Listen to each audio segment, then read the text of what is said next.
Assalamualaikum warahmatullahi wabarakatuh. Kembali lagi pada perkuliahan Sosiologi Pertanian. Pada kesempatan kali ini kita akan belajar dengan topik masyarakat desa dan kota. Pada pertemuan kemarin kita sudah belajar pemukiman desa, dan pada kesempatan kali ini kita akan lebih belajar lagi terkait dengan masyarakat desa dan kota. Kalau kita berbicara sosiologi pertanian, pastinya ada keterkaitan antara desa dan kota, karena memang antara desa dan kota itu menjadi dua hal yang tidak bisa dipisahkan. Sama-sama mereka dihuni oleh manusia, dan sama-sama manusia yang tinggal di sana itu memiliki kebutuhan yang saling terkait. Desa mensuplai kota, kota menjadi provider ataupun menyediakan lapangan kerja atau menerima apa yang disuplai oleh desa gitu ya.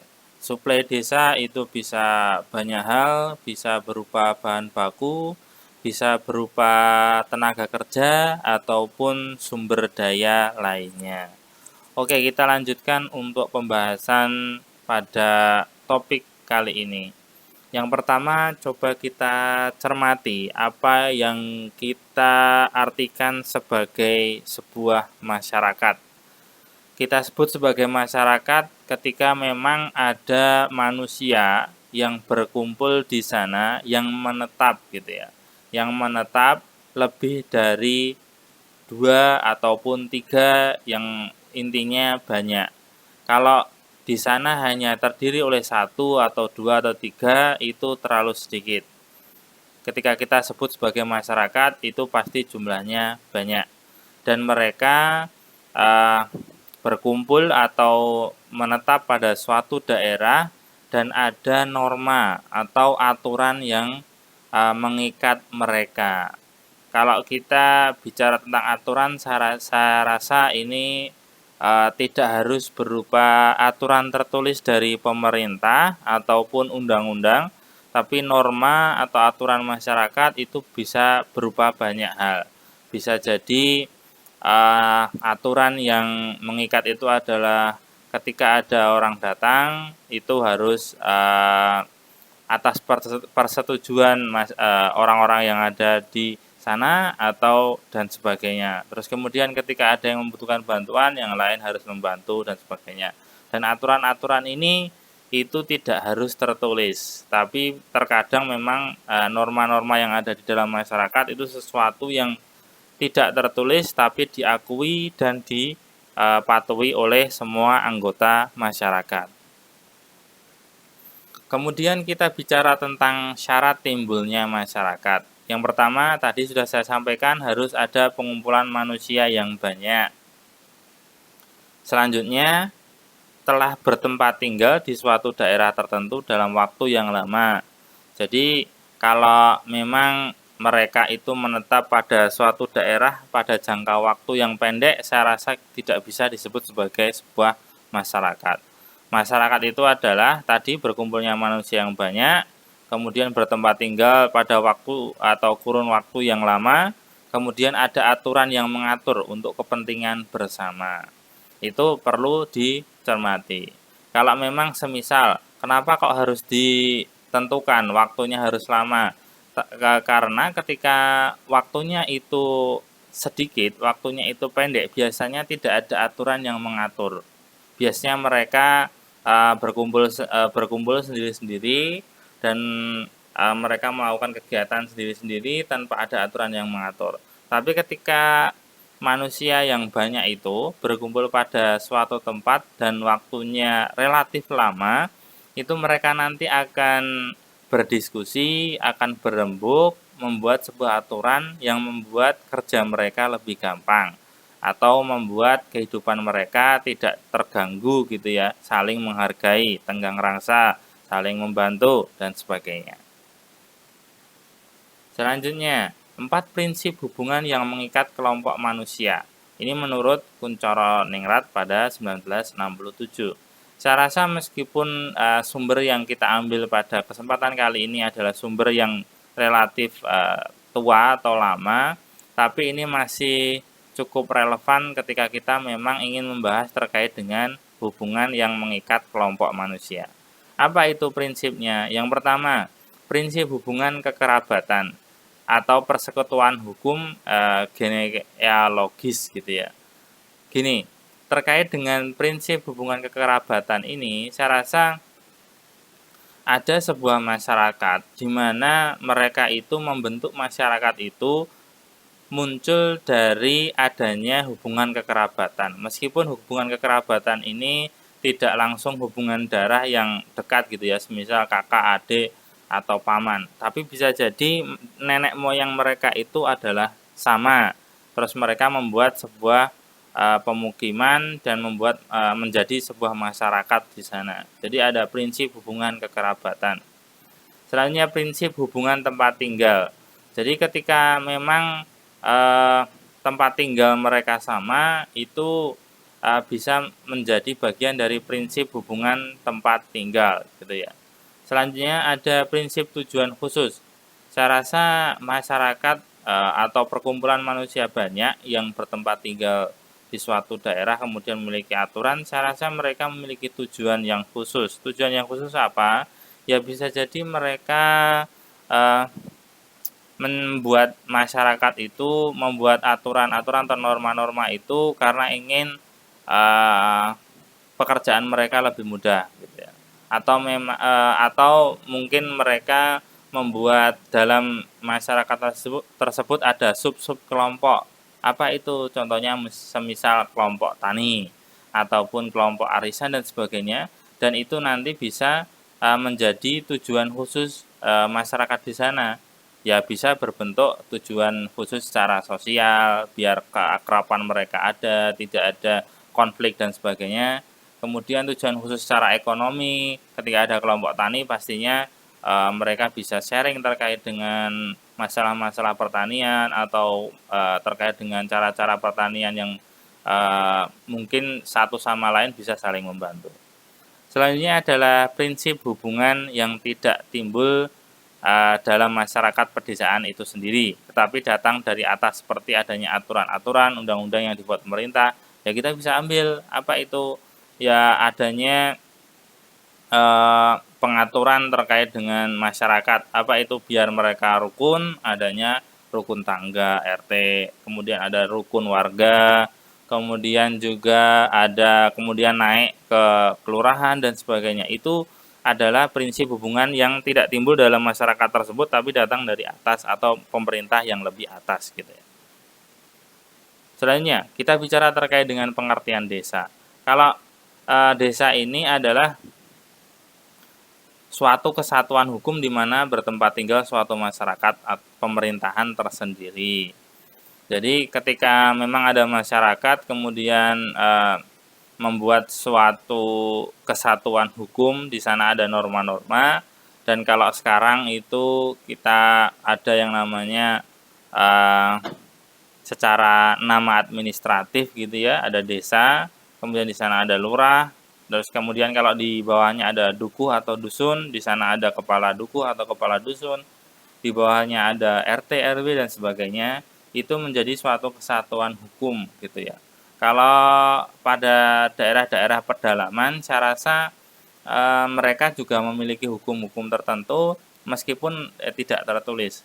Kalau di daerah-daerah yang sudah berkembang, saya rasa ini sudah tertuang pada hukum-hukum tertulis atau hukum-hukum pemerintah.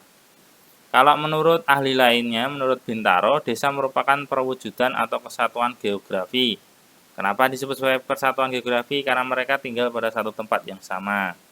Kemudian sosial. Sosial apa? Ya, mereka berkumpul, kemudian ada interaksi sosial di sana, saling ketergantungan. Ekonomi saling membantu gitu ya, terkait dengan kegiatan ekonomi. Kalau desa relatif pada pekerjaan-pekerjaan berupa yang terkaitan dengan alam, contohnya pertanian, perkebunan gitu ya, atau peternakan, dan mereka saling membantu atau mungkin ada barter, ada jual beli dan sebagainya. Politik di sana pasti ada politik.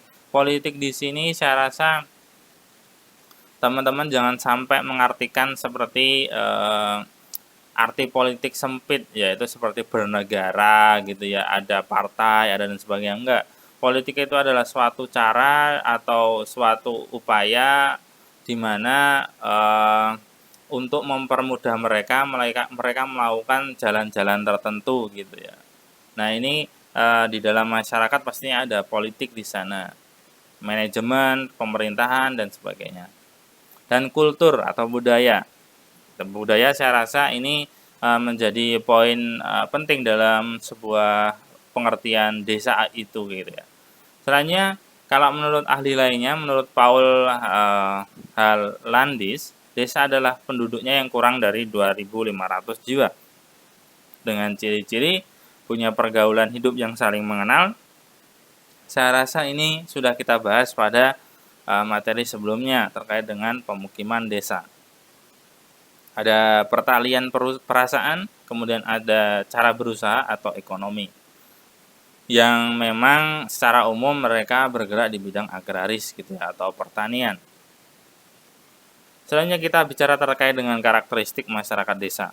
Kalau karakteristik masyarakat desa ini juga sudah kita singgung atau beberapa sudah kita bahas pada materi sebelumnya terkait dengan pemukiman desa. Yang pertama apa? Ada homogen gitu ya. Mereka biasanya homogen.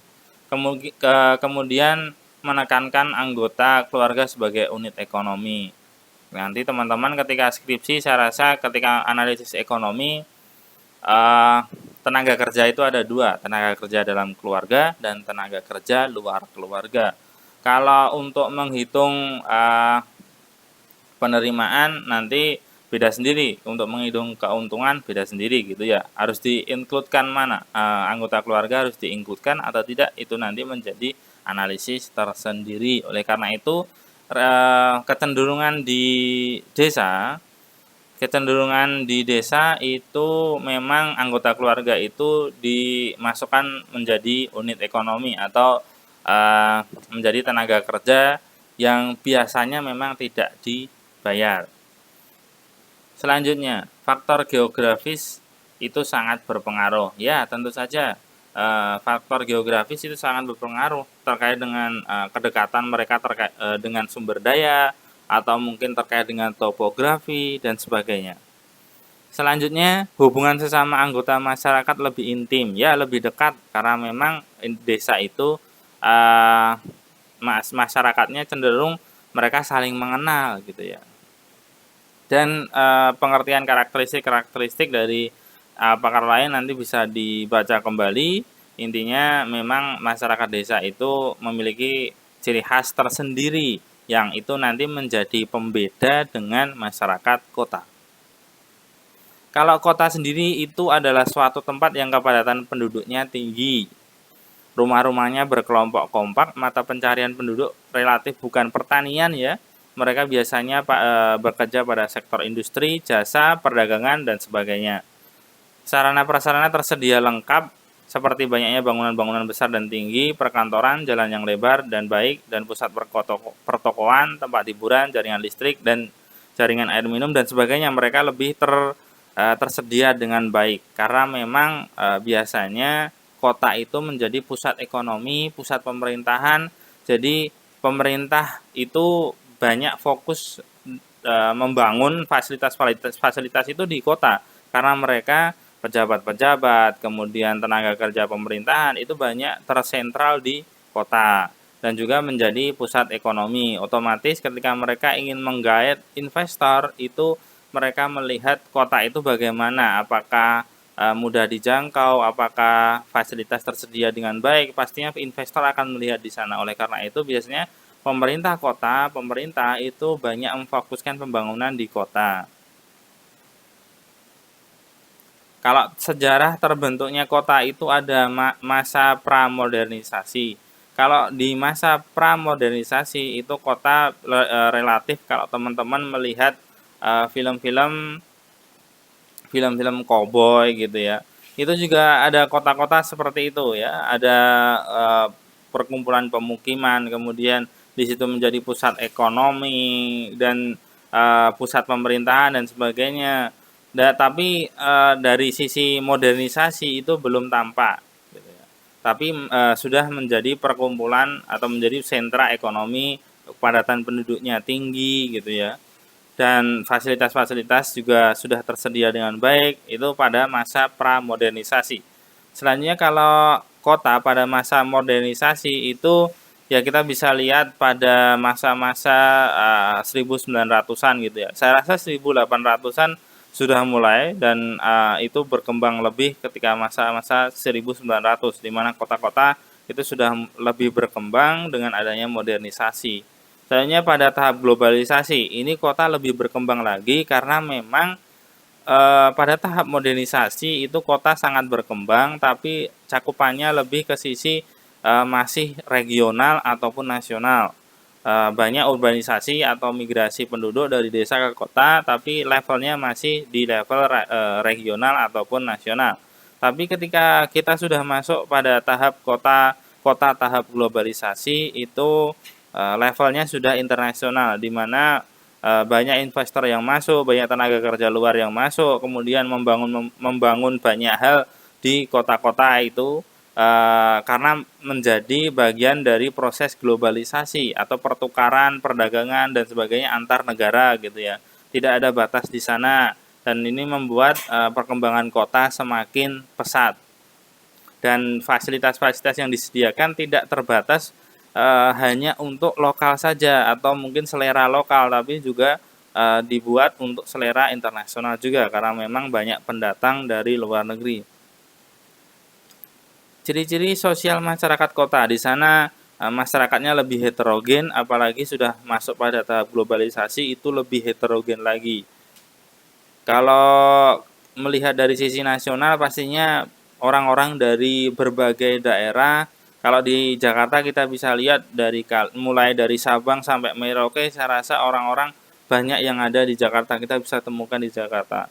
Apalagi ketika kita melihat tahap globalisasi di Jakarta itu dari banyak negara juga ada di Jakarta. Oleh karena itu kita bisa sebut sebagai di kota itu masyarakatnya sangat heterogen atau bermacam-macam gitu ya. Kemudian individualisme dan materialistis gitu ya. Karena memang tuntutan hidup di kota itu lebih tinggi daripada di desa. Di kota itu ritme hidupnya lebih cepat, ritme hidupnya lebih ketat gitu ya, karena mereka harus mengejar target, mereka harus mengejar berbagai tuntutan, biaya hidup tinggi gitu ya, kemudian apa-apa mahal, itu membuat mereka fokus pada dirinya sendiri, jadinya mereka individualisme. Kemudian karena tuntutan ekonomi yang tinggi itu mereka menjadi materialistis, beda sama yang ada di desa.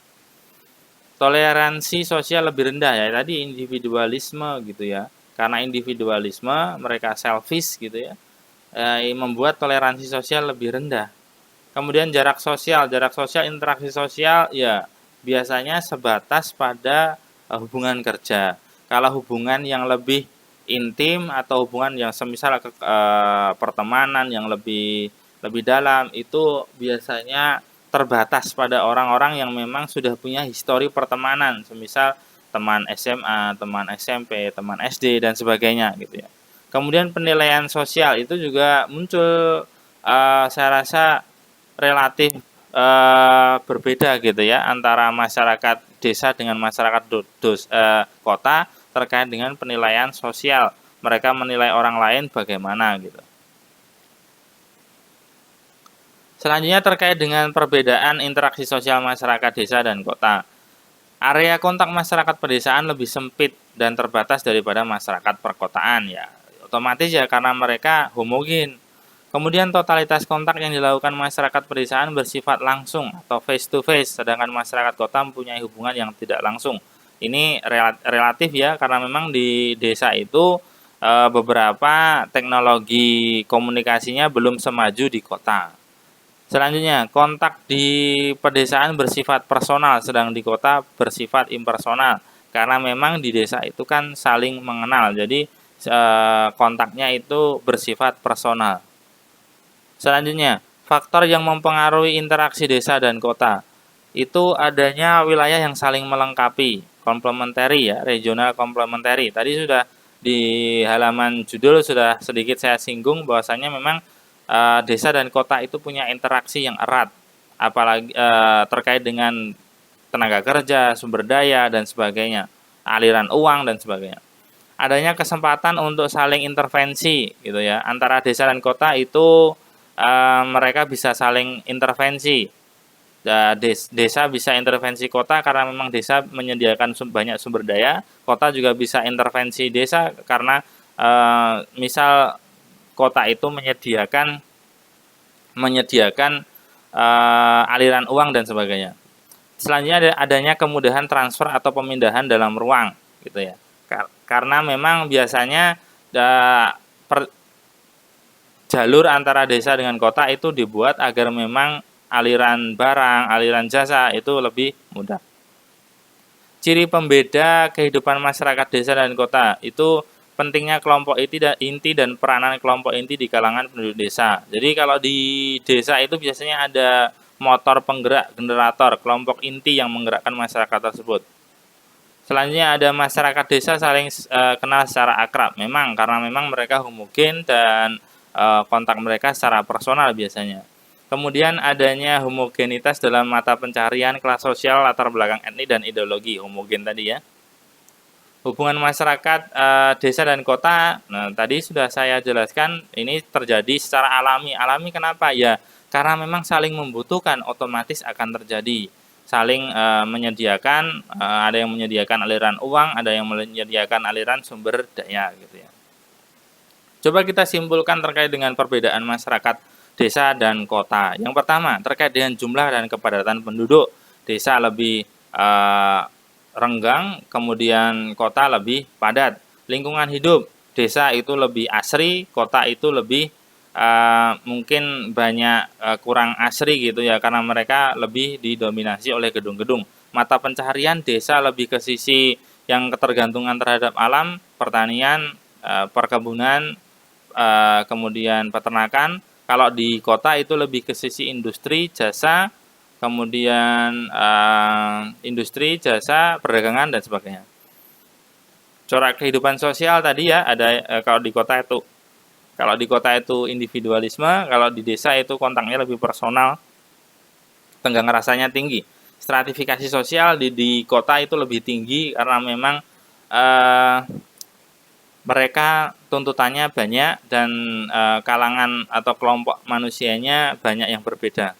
Selanjutnya mobilitas sosial di kota itu lebih ketat, lebih tinggi, lebih cepat gitu ya terkait dengan ritme hidupnya, dan di desa itu kebalikannya.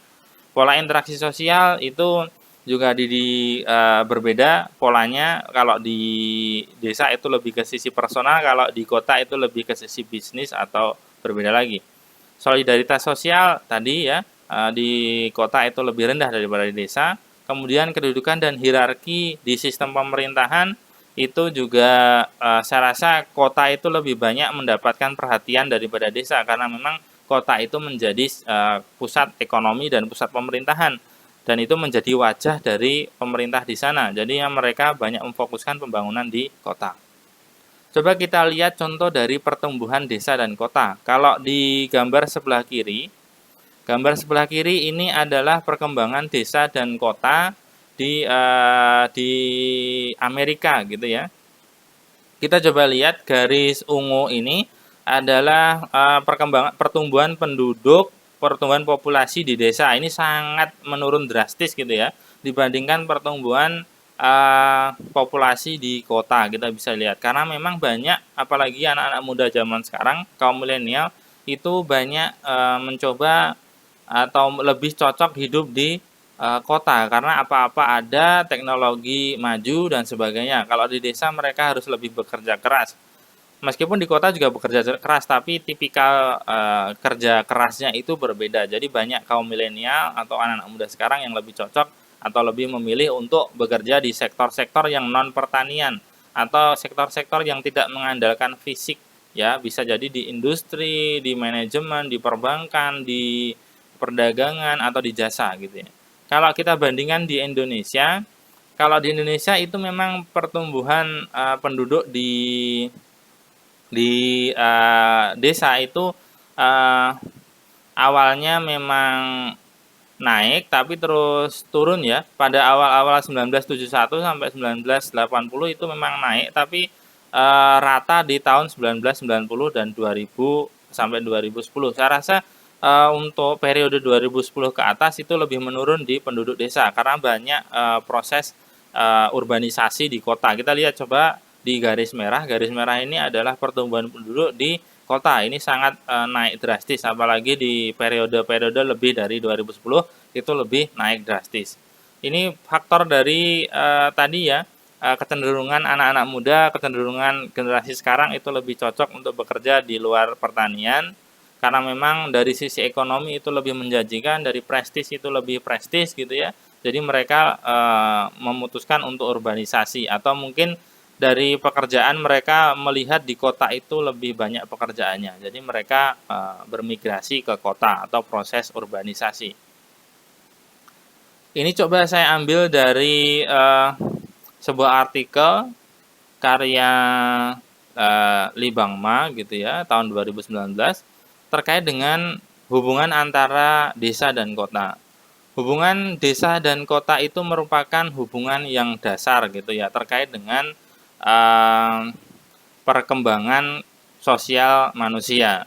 Dan ini adalah hubungan yang sangat penting untuk pengembangan regional gitu ya, perkembangan wilayah. Karena memang saling mendukung. Dan kemudian integrasi antara desa dan kota tidak dipertimbangkan hanya terkait dengan perbedaan antara desa dan kota, tapi juga harus mempertimbangkan terkait dengan koordinasi ekonomi, sosial, dan lingkungan. Ini juga penting, tidak hanya perbedaannya saja, tapi juga harus mempertimbangkan ekonomi, sosial, dan lingkungan. Bisa jadi kota itu meminta banyak sumber daya dari desa, tapi tidak mempertimbangkan lingkungan, itu juga tidak baik. Ataupun kota itu menyediakan industri, tapi tidak pernah mempertimbangkan lingkungan, itu juga nanti tidak akan baik karena akan mempengaruhi semisal kesuburan tanah ataupun mencemari sungai yang itu menjadi sumber penghidupan di desa. Jadi harus mempertimbangkan ekonomi, sosial, dan lingkungan. Kalau ini saya ambil dari penelitiannya Chen Kung Kui. Ini judulnya Land Use Transition and Urban Rural Integrated Development, Theoretical Framework and China's Evidence. Coba kita lihat di sini, ini terkait dengan pengembangan Urban Rural Integrated Development. Coba kita di sini lihat aliran elemen, di sana ada aliran penduduk gitu ya, aliran populasi, kemudian ada pertukaran lahan, ada sirkulasi modal. Nah, ini penting antara desa dan kota harus balance. Kemudian ada terkait dengan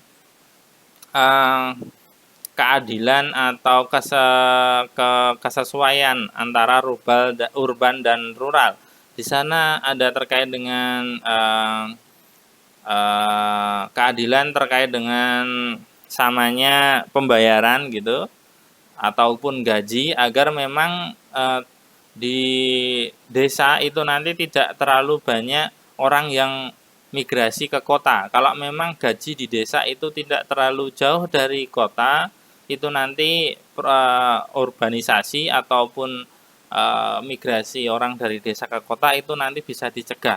Karena kalau sampai proses urbanisasi itu terus terjadi, nanti pertanian akan ditinggalkan dan tidak ada lagi yang menjaga pertanian Indonesia. Jadi harus dipertimbangkan terkait dengan proses ekonomi ini atau menjaga proses ekonomi di desa agar tidak terlalu jauh dari kota, agar proses urbanisasi tidak terlalu tinggi.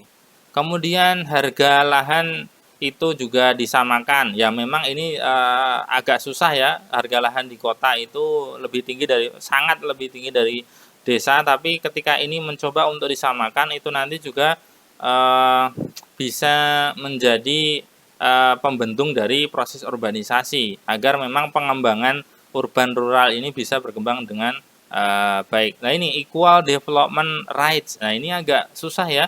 memang tadi sudah saya jelaskan, pemerintah itu banyak fokus pengembangan atau pembangunan di kota. Mereka jarang, ya meskipun fokus juga di desa, tapi kalau dilihat dari proporsi itu lebih banyak di kota. Oleh karena itu, agar tidak ada kesenjangan, tidak ada ketimpangan pembangunan, saya rasa hak pembangunan itu harus disamakan antara kota dan desa. Kemudian untuk pembangunan itu juga harus ada koordinasi gitu ya, koordinasi terkait dengan pembangunan desa dan kota. Dan ini adalah flowchart terkait dengan ide dari Chen Kei ini ya, bagaimana pengembangan desa dan kota itu menjadi satu kesatuan dan tidak adanya ketimpangan pembangunan antara satu dengan yang lainnya, agar memang pengembangan urban rural itu bisa dikembangkan dengan baik. Saya rasa materi hari ini cukup sekian. Silahkan setelah mendengarkan materi ini secara tuntas, silahkan mengerjakan tugas yang sudah ada di e-learning. Terima kasih. Bila taufiq wal hidayah. Wassalamualaikum warahmatullahi wabarakatuh.